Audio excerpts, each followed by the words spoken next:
Hello and welcome to ISE 2020. This is Kevin Barlow, Director of Business Development with Draper Incorporated. And in this part of our booth, we're showing Smart Trim, which is available in North America under the Draper brand and here in Europe under Smart Media Solutions.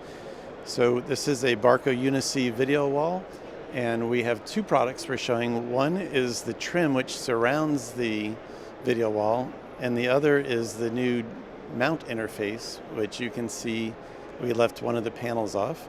You can see how we interface between the Barco UniSee VideoWall and whatever the client's wall is.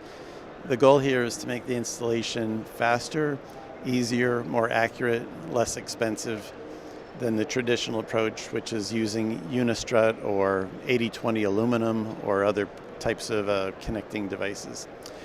So please visit us at draperinc.com or smartmediasolutions.se, and thanks for joining us at SAE.